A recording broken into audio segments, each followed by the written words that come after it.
What's up, everybody? It's the Ultimate Crowd Rock of the Carolinas, DJ Said, and I'm right here on the infamous Red Couch, my man Louis T.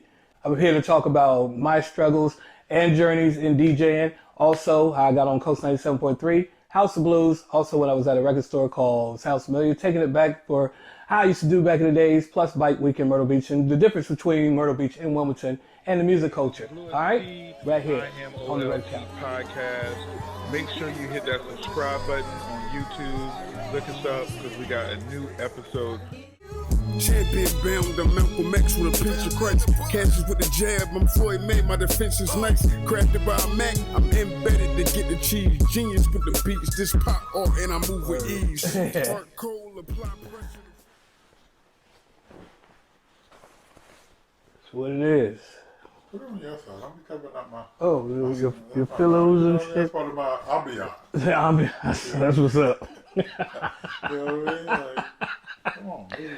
Hey, so welcome to the Red Couch. We got DJ Said. What's going on? It's been a minute. I've been hearing about the Red Couch, but I'm finally here, so that's what's up. All right, I guess we'll start off. So how did we meet? Okay. Let's start it that way. I met you through actually B Pays. Cause B Pays, yeah, B Pays used to talk about you and everything. He used to give you shout outs on the show. And then I really didn't meet you until Brandon and us was like hanging out and everything too, when you was doing Big B, I'm sorry.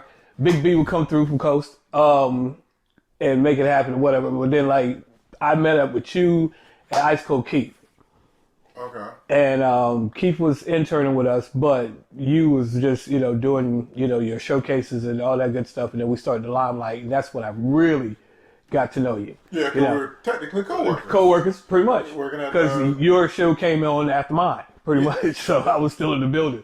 Well, I should have been back home. But I always wanted to hear the new music and everything too, though, especially the music that was coming out of the port. And then I tried to bring some of my flavor up from Myrtle and all that good stuff too. So it was what it was. And then, you had your ear to the street with that. So, I mean, nobody couldn't touch with that. And then you started the clothing line and everything. So I was like, yo, Louis T, it's that dude. So that's what it is, man.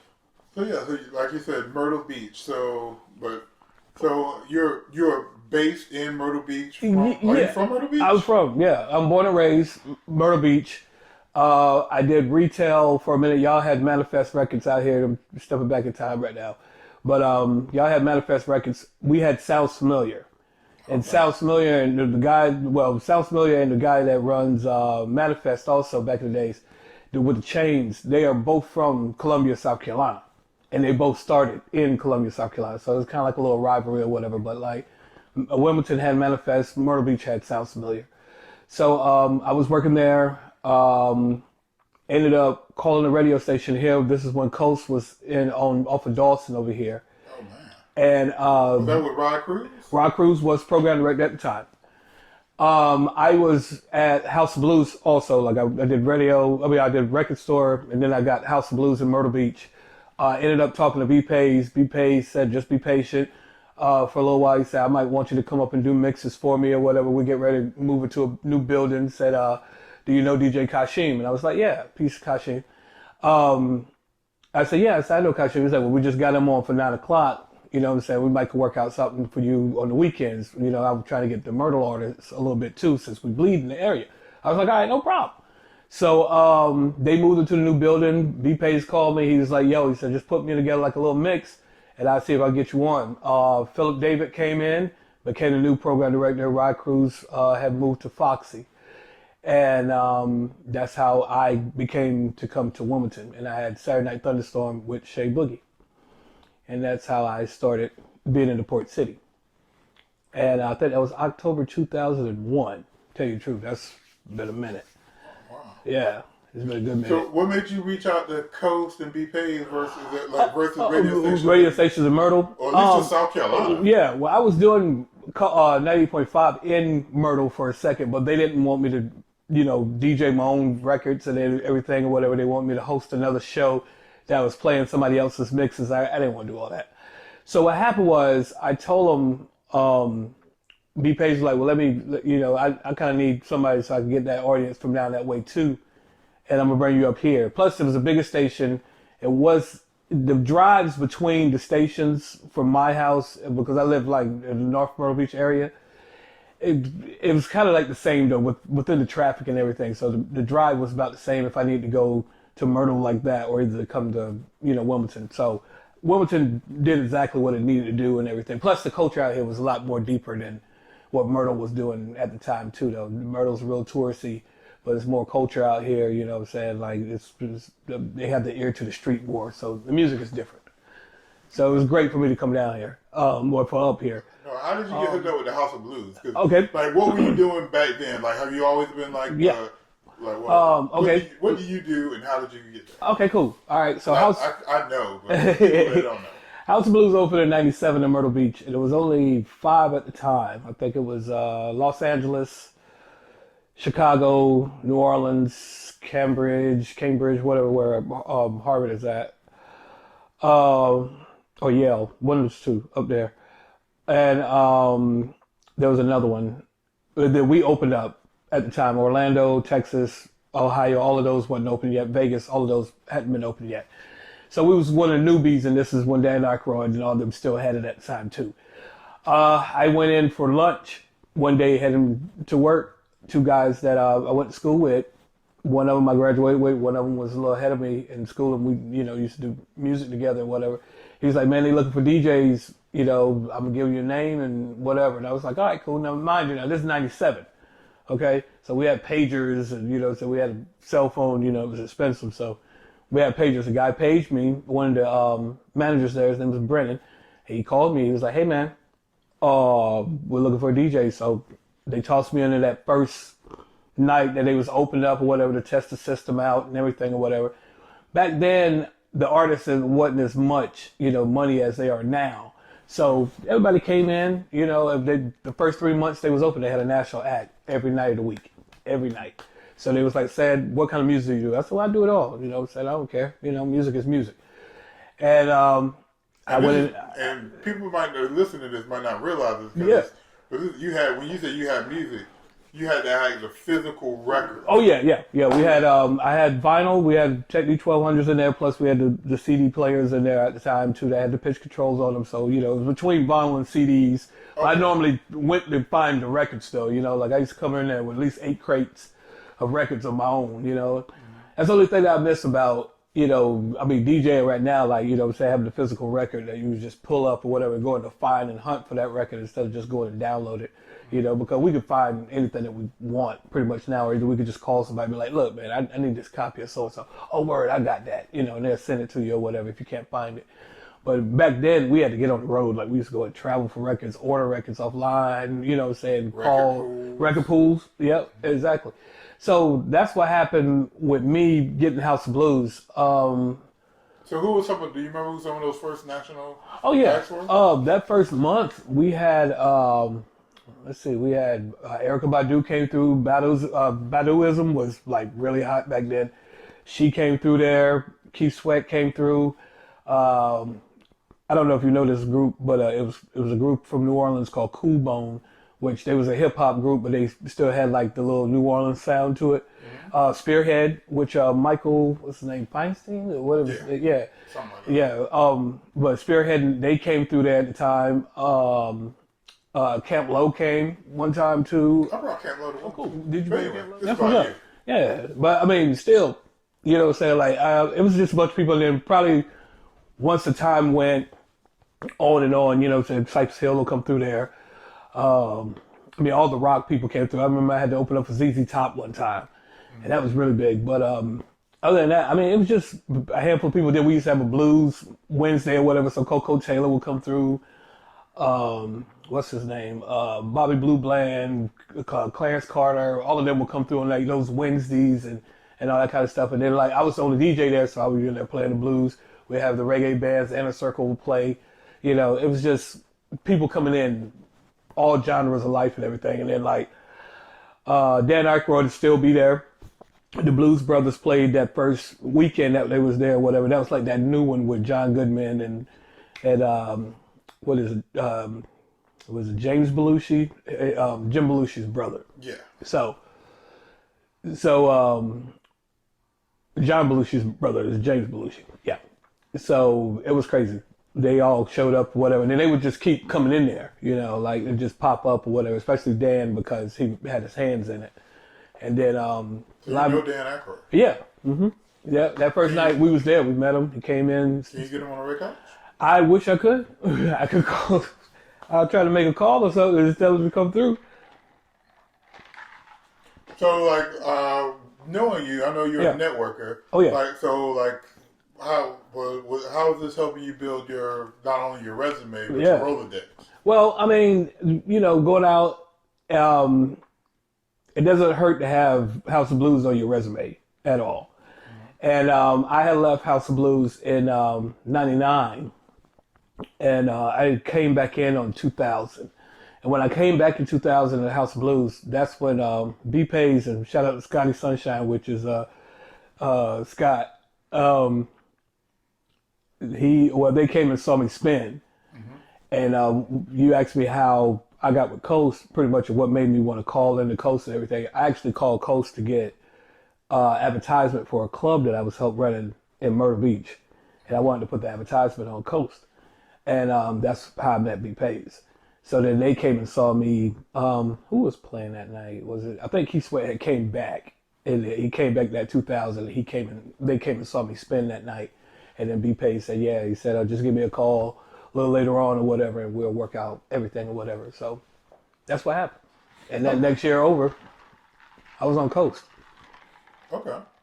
And so what do you prefer, radio DJing or club DJing?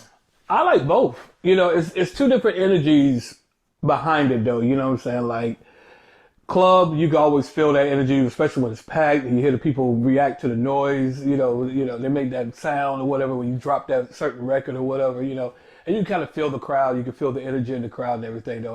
That's one thing I love about clubs and live music, you can feel the energy in it, it touches you in your soul. But it's times when you're on the air, though, especially when you pick up the phone and you got people, they want to hear certain songs or whatever. You got people now, it's, social media. And they tell you, like, I've had people, we used to have a show called Sunday Old School Session. I used to have people calling me or either texting me on my phone or either just calling me on the air. And they're like, man, you got me speeding on 95 right now, or you got me speeding on 40 right now, trying to get home, or either trying to go over here and this, that, and the other. Or either I have people call me up from Myrtle like, man, I'm listening to you right now, man. You took me back to so-and-so and all this other kind of stuff. That's the beauty thing about the radio, though. You know what I'm saying? And then, like, it reaches such a broad audience, it's one thing to be in a club of 2,000 people, but when you got 100,000 people listening to you, it's something totally different.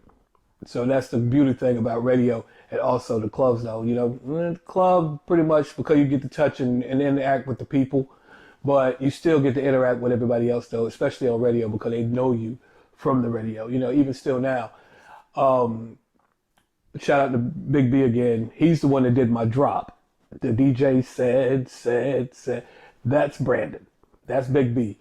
And like the crazy thing about it is though, whenever I go into the mall, I go into a convenience store, I go to Walmart, if I go walk into another club, I go into a bar, versus it being in Myrtle or versus it being in Wimbledon, it's always said. And it's not just black folk, it's white, it's everybody. It's universal. I'm blessed to have that actually. So shout out to Big B for that. So 97 ish or longer probably. Yeah. Club or just club DJing. 2001 ish. Yeah. Radio DJing. 2000 Yeah. 2001. Which one of those two have changed in the last 20 plus years? Which one of them have changed? Well, now COVID is nothing except for the radio. Other than that, like I said, pre-COVID, yeah. Well, other than that, the only thing about it is, like I said before, hunting for the records and everything, the technology has changed dramatically.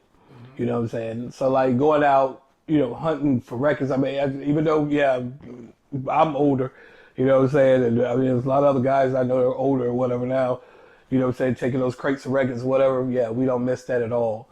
But the only thing I said, like, I miss is going to go hunt for that record and be that one person to have that one track and be like, yeah, I got this, I got that, word, yeah, you know what I'm saying? Oh, I got an extra copy of this. My man got some use for it. Let me call so-and-so, you know, so they can use another copy of this or whatever, this, that, and the other. Either be selfish and keep it to yourself, you know what I'm saying? Because that's, you know, how as DJs are sometimes, you know. But other than that, though, with the technology getting like it is now, it gets oversaturated sometimes with people that's never really actually DJed before.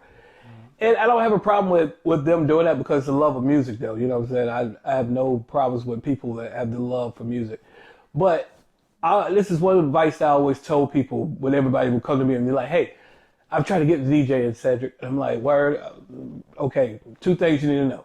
Learn your mixer and know your music. That's the only thing. It's not one thing to have a bunch of equipment and a bunch of music and then you're just playing what you want to hear. It's not about what you want to hear. It's about what the people want to hear. You know what I'm saying?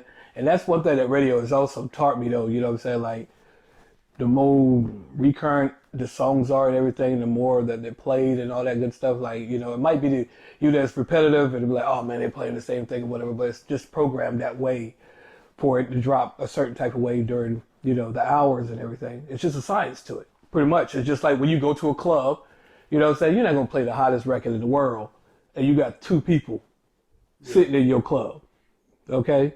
You're going to wait a little while, you know what I'm saying? Then we get the crowd. The record that from 4 years ago. Yeah, exactly, yeah. I mean, you'll play something a little dated, you know what I'm saying? But you don't want to waste all your records at time. So then you have different sets too, though, you know what I'm saying? Like, it's crazy that way. You know, but one thing radio has taught me from being on radio and using that as I DJ a crowd or whatever, yeah, you have to be familiar with, you know, the people that's going in there because you can't just play something brand new because everybody like, oh man, I ain't never heard this before. And then you come back the next week over and they ask you for this record now. You know what I'm saying? They hit you in the head for it. Like, man, I played it last week. Y'all didn't know what it was. Now you killing me about it. You know what I'm saying? So, I mean, that's just what it is, you know? Yeah. So, being that, not bi-coastal, but bi-Kakalaki. Yeah. Is there a difference in playing in Myrtle Beach versus Wilmington? Oh, yeah. It's a big difference. Wilmington has a certain style to them, though. You know what I'm saying? Like I said, the culture out here in Wilmington, though, is totally different than Myrtle. You know what I'm saying? And one thing about... Like Myrtle Beach seems more traditional down south. Somewhat. Like more akin to like Atlanta and other places south. Exactly. But I mean, you got the same up north folk that come to Wilmington that's in Myrtle too, though. Don't get it twisted. Yeah. But they rather hear out here in Wilmington the Jay-Z and the Cam and the Dipset, you know what I'm saying, the Jada, their vibe off of that, you know what I'm saying, even the new stuff. Myrtle, yeah, they're getting out of that if they're a certain age, you know what I'm saying? And then they will get, you know, oh, nah, man, we need to hear, you know what I'm saying, let's go back to that Jesus, let's go back to that Young Dolph, let's go back to, you know what I'm saying? It just depends on who you're dealing with. And then, like I said, like I cross over a lot of times too anyway, so I do black, white, you know, hood, corporate, I do it all. You know what I'm saying? There's no discrimination in my music, you know what I'm saying? And I mean, you get the preppiest white kids pretty much, you know what I'm saying? A bunch of mom and daddy money and houses and all that kind of stuff, speedboats, whatever out there in the coast of Myrtle. And they want to hear the Young Dolph. They want to hear the Moneybag Yo. You know what I'm saying? They love it, you know? So, I mean, you can't really, you know, discriminate on anybody now about what they're listening to because everybody's listening to the same thing. So this was something I talked to Battle about. Out of DJs, I probably talked to him about music. Shout out DJ Battle. Word. How hard is it to keep you with that transition? Because not only to you as a DJ, music is really accessible to people. Right. Music is more accessible to people than any time has it been. Yes, exactly. So like, you can't really use the radio as a gauge because everybody don't listen to the radio anymore. You can't really like use the TV shows as a gauge because people don't really watch TV. Right. So exactly. how do you gauge what is the hot record to play in the club now? Well, right now, the only thing about that is, though, which is the form of request from, you know, the patrons pretty much. So you just got to really listen to it. You have to listen to the people. Sometimes it's a hit and miss nowadays, though. You know what I'm saying? When you know something's a hit. I put something on my Facebook the other day, which I took it from a man, DJ Dynamite. where this little girl had her phone in the DJ's face, like it right in front of his computer screen. It was like, yo, that's not, it is a big problem when you're, DJing or whatever, because you're bothering somebody while they're working, actually. And people really don't see it that way. But you are bothering me while I'm trying to work. You know what I'm saying? Like if you're at McDonald's flipping hamburgers, I don't go back there and try to help you flip that burger. You're like, no, I want that patty. Yeah, it'd be like, yo, that patty right there is the one I want. I'd be like, man, if you don't get your behind from up high, you gotta go somewhere. But other than that, when they come in and they do that, it's a certain type of way that they can do that. And it helps you out too, though, because they have a certain amount of songs. And I tell you what I do. I have websites that are just like record pools from back in the days. And when we used to have record pools, you get a box of a bunch of records, okay? Mm-hmm. And half of it's junk. Yeah, bullshit. And half of it, you know what I'm saying? Yeah, it's bullshit. But then if you sit on it for a while, somebody say, hey, man, you got that so-and-so record. I think back and be like, oh, man, that's in my floor, in my living room, in my house. Maybe I need to start putting it in my crate. Yeah. And then you start putting in the crates and bringing it with you and be like, yo, all right, I'm going to start rocking this or whatever. And one thing about Port City, though, versus Myrtle, especially like the music, though, yeah, they was a little bit more up on the music a little bit faster than Myrtle. Mm-hmm. But see, Myrtle has a lot of tourists that come in and out of town. You know what I'm saying? So they rather see, the outside DJ come in or whatever. They like to see the outsiders come in. Wilmington, they stay close to home, though. You know what I'm saying? They take care of their home people and everything. I like both part of it, though, because they embraced me when I got here. And Myrtle embraced me, too, because I'm from there, too. So, it was crazy. It was really great, though. There was a lot of love out here in Wilmington a lot of times, too. So that's what it is. But a lot of times, though, when they're requesting the records and everything, though, you have to keep your ear to the street, too, though. You have to go through the music and everything, even though now it's 90 miles per hour. You know what I'm saying? It's not that 33 and a third back in the day when, you could have a song that'll last you a whole 6 months to a year. Now it's only lasting a few weeks, and you have to move on. You know what I'm saying? Even the mixtapes ain't even lasting that long anymore with people's albums or whatever. So, even though some songs are still relevant after a little while later, but sometimes it just gets lost in the waste pack or whatever. So, it's bad. So with COVID, mm-hmm. how does that request, like, how do people make requests now? Like, I mean, if they're on your social media or whatever, but then at the same time, it depends on, because I'm in Myrtle, so we're a little bit more open out there than North Carolina is right now, in South Carolina. But we still have the people, I try to keep them away from me as much as I can. But, they can come up, they still can request stuff or whatever too, though. But, I mean, like I said, the music comes out so quick.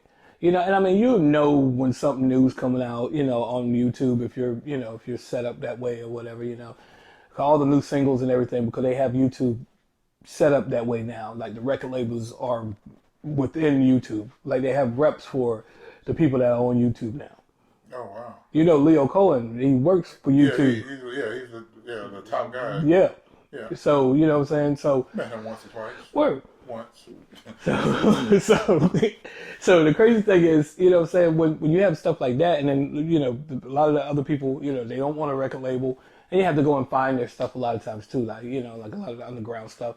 But, I mean, the whole album is on there and everything, and then it's just up to you to pick and choose, and then you just have to feel your way around it sometimes too, though, And, if you like one certain, because a song that you like might not necessarily the crowd like.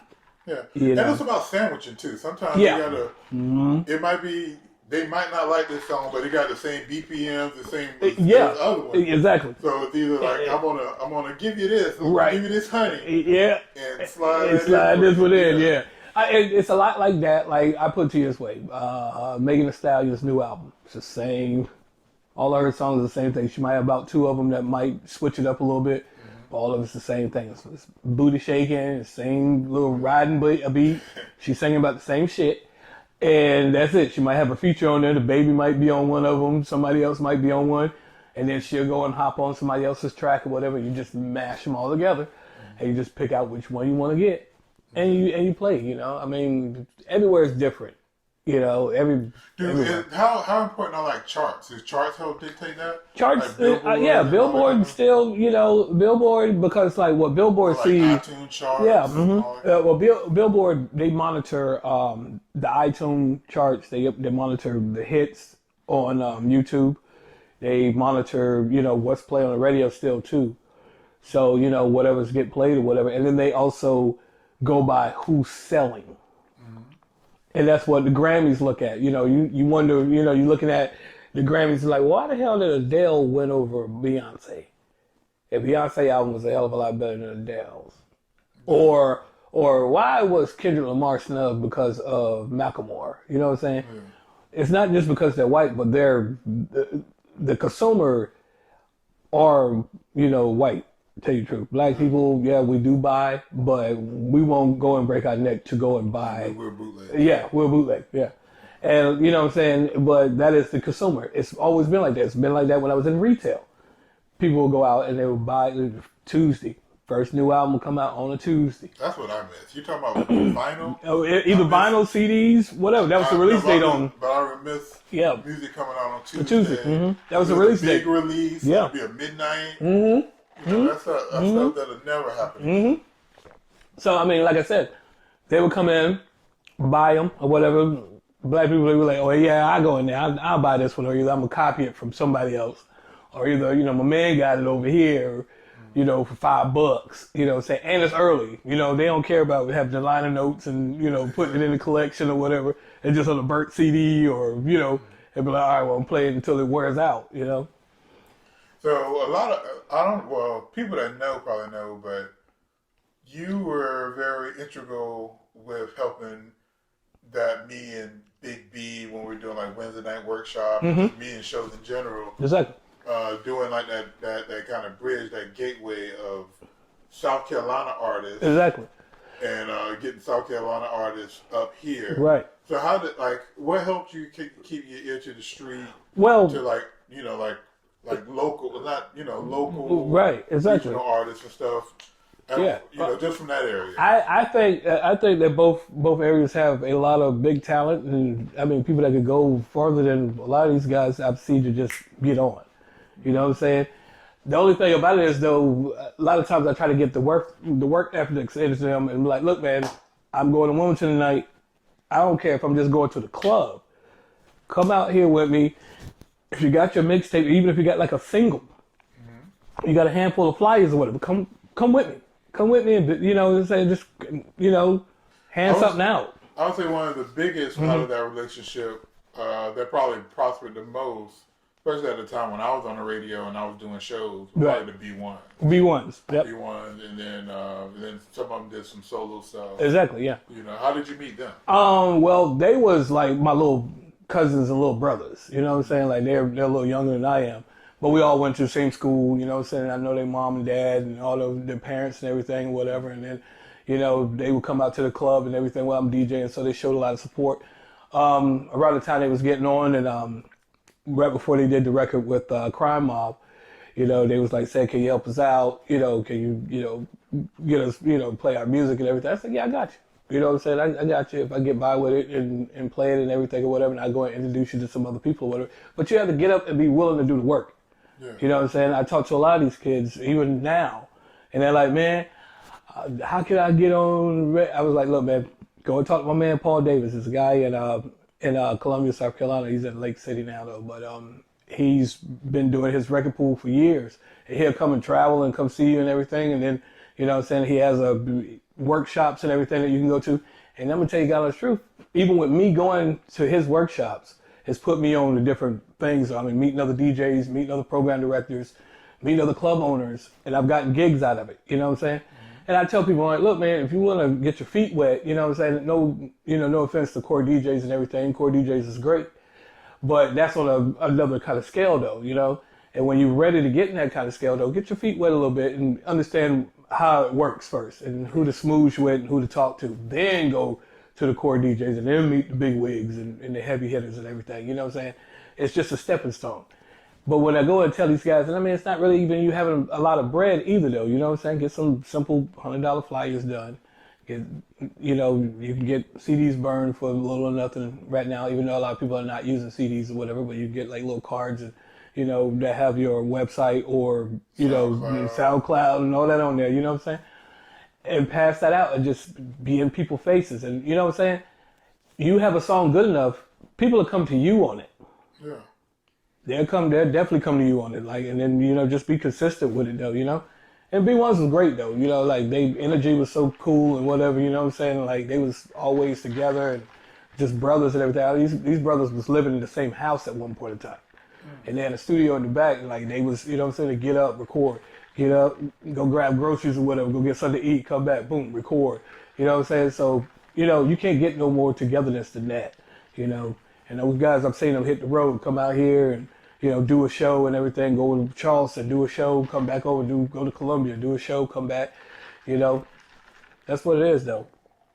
Yeah, and speaking, you're just talking about networking. Like I know you linked up and had a relationship with, and at the time, I wish I would have followed up because now he's humongous. But people like Charlemagne, D-Lord, yeah. Like how did you get relationships with people like that? Me and B-Lord has been cool for years, pretty much.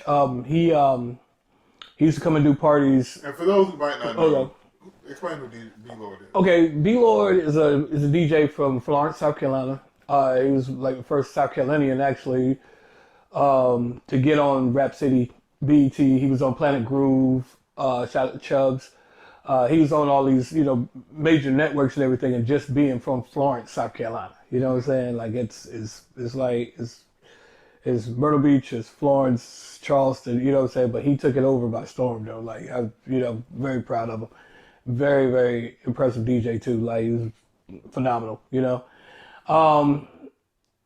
But he kept it pushing though, which is actually kind of his motto though. But you know, he kept it pushing. He came to Myrtle. He showed me a lot of love, and you know what I'm saying, just went after him like that. You know, like I went and tried to do my own thing too though. You know, like I just went out there and got connections and everything. Back in the days, it was hard to get CDs done. You know, this is how back in the day it was tough. And big shout out to Gary G.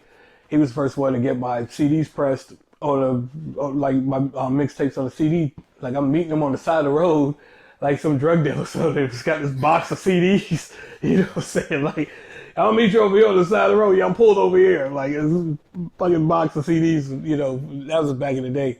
So other than that though, but like I said, below, but his advertisement schemes and I mean just his work ethic. Oh man, you know, it ain't been nobody like it. To tell you the truth. So he's a pioneer on that, hands down. You know. But then I met Charlemagne. I met Charlemagne through Paul Davis when he was doing this thing, and Charlemagne and them had a record label called Never So Deep. Okay. And he's kin to a guy named DJ Bless, and Bless, they had got a record deal through MCA Records back in the day. Okay. And so I knew of them through that way, but he was also on a radio station in Charleston called Hot 98.9. And he was doing nights at the time, and my baby mother was like, "Oh, I love Charlemagne." I was like, "Well, let me call this guy, see who this dude is right quick." Oh, baby mama talking about she loved him and all that. I said, let me call. So I called him. He was the nicest guy in the world, man. You know what I'm saying? He's like, "Man, you in Myrtle?" I was like, "Yeah, man, I'm in Myrtle." He's like, "Man, I'm gonna come up there and come fuck with you, man." I was like, "All right, cool." Came up, we had dinner and everything. He brought his people with him, and we've been friends ever since. So other than that, we left out, and he got fired from Hot 89. He went to the hot station in Columbia, and we were still cool and everything. I used to go up there, go see him or whatever. I would do a couple of gigs or whatever. We used to do a couple of things in Santee, South Carolina, whatever. Every time he would come to the beach, he'd be like, "Yo, Seth, I'm coming through." So him and his wife would come through and come chill with me and everything. So that was pretty much cool, though. You know what I'm saying? Like, that's one thing I do admire about myself, though. If you come to Myrtle, I always try to pull the red carpet out for you. Any of my industry people, any of my, that's true, and I appreciate it. I still appreciate to this day some of the red carpets you rolled out to me, especially at the House of Blues. Yeah. So, you know what I'm saying? Like, you know, if you're cool with me and everything, though, man, I want you to be as comfortable and be at home. You know what I'm saying? I don't want you to be like, "Damn, man, I went to go see Seth. He act like a straight up asshole," to be like, "Fuck him." Like, I don't never want that. So, the only thing was, Charlemagne came through, whatever. When he was in Columbia, whatever, we were going to have dinner with him out there and everything right quick. And then after that, he hit me up one day and he was like, "Yeah, man," he said, "Wendy Williams want me to sit in with her It was like I'm about to go up there and go sit in on one of the shows. I was like, well, that's what's up. The rest is history, man. Like, for real. And then like even after he got on with Wendy, he still called me. After he went and he was in Philly, still called me. He went and got on with Power, you know, which is where he's at now with the Breakfast Club. Still called me. Like, he just texted me the other day, like around Thanksgiving time or whatever. He was like, peace, brother, you all right? And that was it, you know what I'm saying? So we still talk, you know what I'm saying? We're still good. And he was the one that gave me the connect for the BET also. So that's the way it worked. BET, you were on what show on BET? I was on Rap City. I was on a few episodes of Rap City. I was getting ready to go back to 106 and Park, but the guy that was handling it, I think he got fired or something. So we didn't get to that point and everything. And then they canceled all the shows pretty much. So it was just what it was. But I did have the opportunity to get on there and get it done, you know, at least, you know, a few times. You know? So it was pretty cool though. And this is when they moved to New York though, because I did have a chance to go when it was in DC.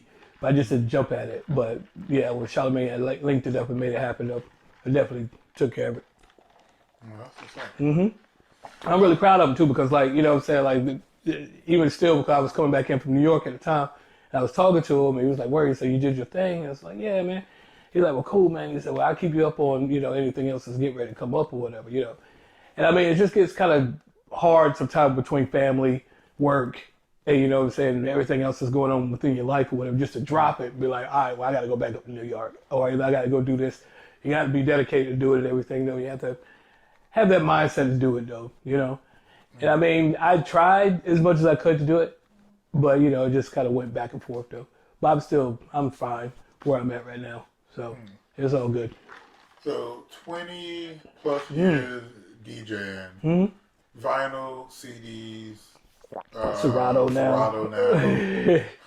Clubs, yeah. radio, strip clubs. Strip club now. Venues. Yeah. Oh, yeah. Give me one of the craziest things that happened to you while working. I feel like that cup. You know, I had to wait till the cup. I feel like you put a dent in the cup. So maybe, you know, hopefully we can get a good story out of it. Whoa. Let's see. One of the craziest things. Let's see if I got a good one. All right. So besides women getting naked in the DJ booth with you? I mean, that's not like at my club now, but I'm just saying. But yeah, I've had girls do that. Oh man. I tell you one thing. Okay, I was DJing. I was opening up for somebody at House of Blues, and I was stepped from behind the DJ booth because it was on the stage and everything. So I stepped around the booth and went and shook people's hands and everything. Sold out show. I was shaking hands or whatever.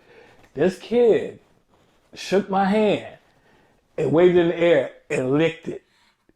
Licked your hand or No, his hand. After I shook it. And he was like, I was like, okay. All right. Back to the music. So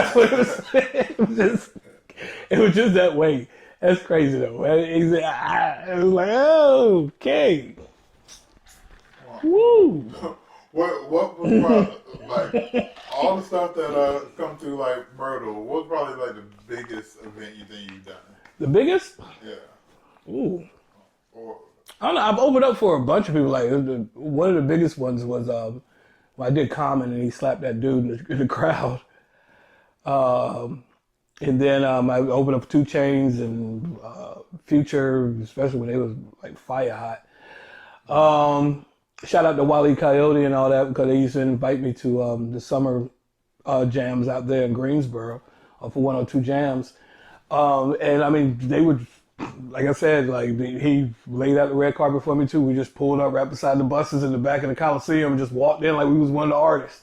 You know what I'm saying? They had the laminates and everything. So, you know, just being a part of stuff like that. I mean, there's so many, you know, famous people that I've met or whatever. Some people I have pictures with, some people I don't, you know, but at the same time, did you have like, which I think I think we said it was fake, but or not. Did you have back when you used to make voicemail messages? Oh, with Jay-Z? Yeah. No, it's not fake. Jay-Z came to Myrtle He came to Myrtle. If you look up on YouTube, there's a guy that keeps dissing him. He's supposed to be Jay-Z is supposed to be the godfather of his daughter. His name is D Haven. And Oh D, yeah, he is. Yeah. D Haven used to live in Myrtle. Oh, word. So D Haven, he was like, yeah, you know, Jay-Z and them, my people, I'm gonna bring them down here during Memorial Weekend. Now, if you know anything about Myrtle Beach, it used to be 17 straight up and down.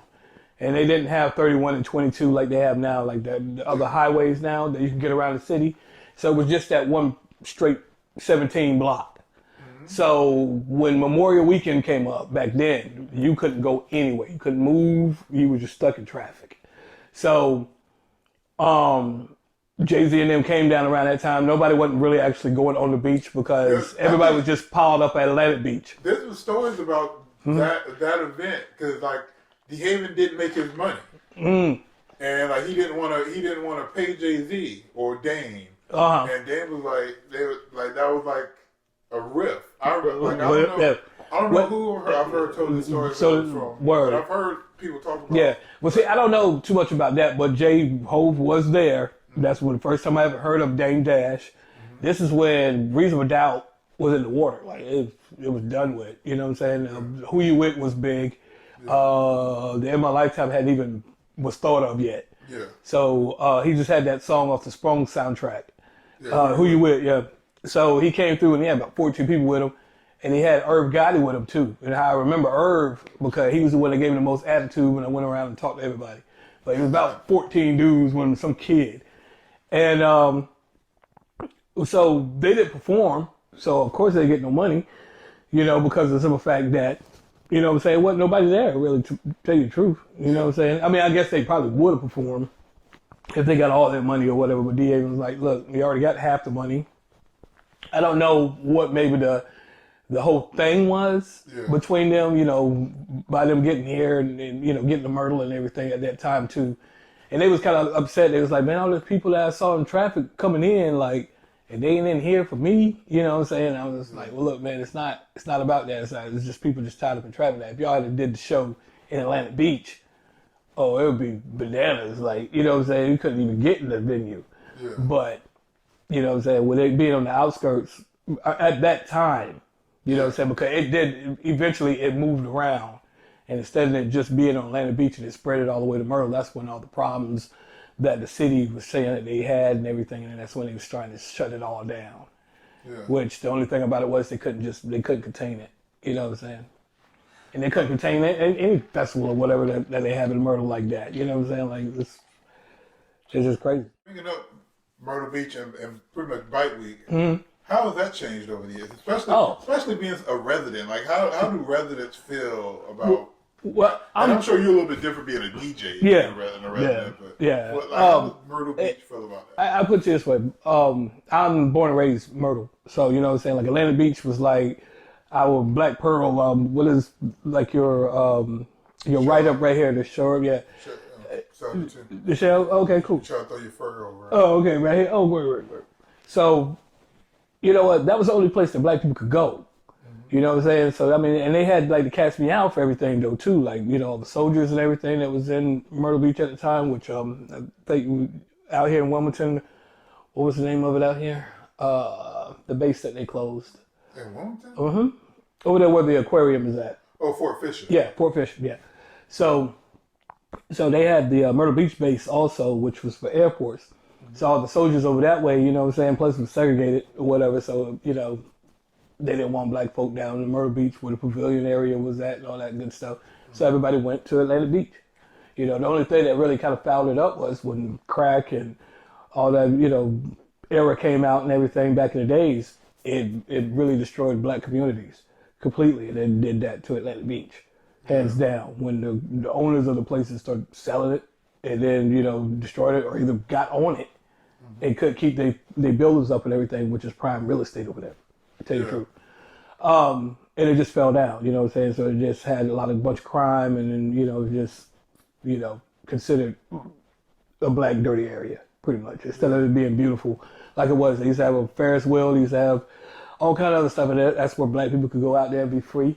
You know what I'm saying? They go and hang out, get a drink or whatever, pork chop sandwich or something and chill and meet up with a lady. First time I got me a chicken leg. Yeah. Fried chicken leg. Yeah. So not chicken, turkey leg. Turkey leg, word. Yeah. But when I was little though, you know, you still could ride through there like it was the boulevard and everything, you know, just like when Planet Rock was big. You go and buy spike bracelets and the leather jackets and everything back in the days, cardboard, so you could spit on your back. And then when they started the Bike Fest, though, it was only one lane, and people just went up and down. It was just a handful of people, just a little festival, pretty much. What happened was, this is way before, like our time going out, but they had the riots out there in Virginia Beach, so they shut down their Greek holidays and everything too. Then they had Daytona.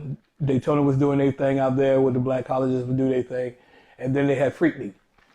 Yeah. Freaknik was going on my senior year in high school. I went my senior year. But then we still had Bike Week. But then when they shut down Freaknik, then everybody said, well, let's go to Myrtle. And Freaknik was Atlanta, right? Yes. Mm-hmm. And that was like before Atlanta was Atlanta. Before Atlanta was Atlanta, yeah. Atlanta still was black, but now it's rich black. Yeah. They got all kinds of stuff going on in Atlanta now, but when I used to go to Atlanta all the time because my cousins are from out there, out that way, they went to Morehouse. Okay. So I would go out there, go hang out with them and everything, and then, I mean, they still live out that way, but it's a new type of Atlanta now. And then like I said, like you come out here and everything, and then like the media kind of got wind of it. BET came out, Tigger came down and hung out, you know, and then once an artist or a famous person starts coming to your town and start talking about something, and everybody else wants to come down. Mm-hmm. So the traffic used to be so bad. Like if I didn't have any gigs or whatever around that time, I would leave. I would go somewhere else, you know, and not be, you know, in that traffic and everything or whatever. But, you know, if I had to work, then I worked, you know. But how difficult did it make it to work? It made it extremely difficult. You had to leave, like, especially that, you know, like everybody comes down on that Saturday. So, you know what I'm saying? Like you couldn't get around like for nothing, especially got in that traffic. Yeah, it took you a minute to get in there. You know, now, you know, with 31 and 22 and all that opening up now, and like it's different little nooks and crannies and stuff now too. Yeah, it's easier to get around now. Like, you know, not unless you're just going to go on Atlantic Beach or, you know, getting that loop in Myrtle Beach. But I think Myrtle was about scared everybody from the bike weeks already, you know what I'm saying, even the Harleys. So, I mean, you pretty much could get around everything now, you know. So but not because of COVID, just... Oh, no. I mean, COVID had one part to play in it, but at the same time, you know what I'm saying, to tell you the truth, I really wouldn't be somewhere where they didn't want me, you know. Yeah, I live in Myrtle Beach, I love it, but still, I mean, if they don't want us there, you know what I'm saying, I wouldn't give them one red dime, you know what I'm saying. I wouldn't spend my money to, you know, go to a hotel room that I had to book 5 days, 6 days, in advance. What if I only have like 3 days off or something, you know what I'm saying? And I still, you know, you still charge me for the 5 and 6 days. Nah. And even the and you do that during just Black Biker Weekend. Like you won't do that during the Harleys, okay? Yeah. You know? Yeah, I always try to specifically refer to it as street bikes and Harley. Yeah. Yeah. Try to take the color out of it. You're right, exactly. You know. Yeah. I mean, it's cool. I mean, what it is now, though, everybody's mixing together with it anyway now. Yeah. So, you know, even with the Harley Week, you know what I'm saying, it's still a bunch of people that come down anyway. It's still the same thing. But they go to Myrtle's Inlet. They really actually don't patronize Myrtle. You know what I'm saying? They might get a room or something out that way, but they pile up in Myrtle's Inlet. So, you know, and then like Black Biker Weekend, you know, we need to pile up in Atlantic Beach, but we don't want to do that. You know what I'm saying? We want to go. That's where it started. It started in Atlantic Beach, yeah, but we want to go all over the beach, you know, and that's what happens. You know what I'm saying? So, I mean, I don't know. The only thing about it is, though, yeah, it is cool and everything, but then, like, with the city saying they got to spend so much money for security and everything and whatnot, too, and then, like, you're getting harassed and everything, too, every 5 minutes. You know, just because you got a nice car, you know. Yeah, I wouldn't do it. Because they already clearly tell you that they don't want you there. Neither one of them. You understand? So. Yeah, like who does? I don't know. It's funny. Like a lot of these beaches, especially the people that live on the beach, because usually they already got something. They got their money, Right. so they don't care about your money. Right. Because I mean, like different but similar, right? So beach. Right. Similar. Yeah. Exactly. They kind of just want the beach for themselves. Yeah. Because they already got their money. Yeah. Yeah. I mean, it's the same thing with the beach out here, but like with Myrtle, but it's a lot of mom and pop places out there That would love your money. that would love your money. Yeah. And people, I've seen them close up because of COVID and because of situations where, you know what I'm saying, they feel that something's unfair to them or this, that, and the other, and then they'll close their doors, you know. And I mean, with that type of attitude, of course nobody's going to patronize your place because you're not open-minded. You don't want a dollar, you know what I'm saying?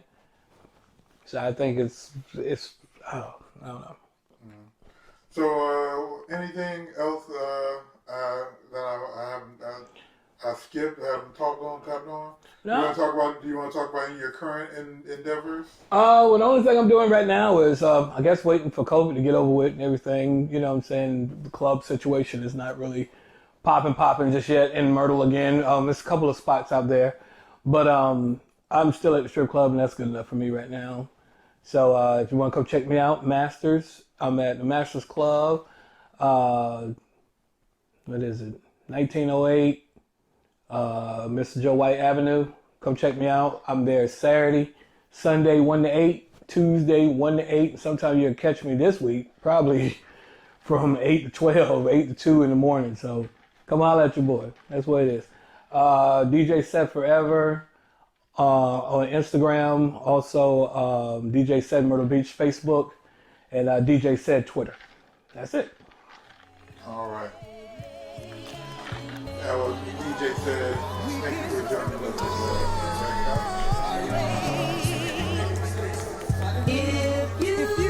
Champion bound, I'm Malcolm X with a pinch of Christ. Cashes with the jab, I'm Floyd May, my defense is nice. Crafted by a Mac, I'm embedded to get the cheese. Genius with the beats, this pop art and I move with ease. Genius. Heart cold, apply pressure to form a diamond. This poetic justice, but Pac made it a form of rhyming. Get the whole noodle caboodle without boiling rhyming. Like I got a flame on my belly, reduce the stomach.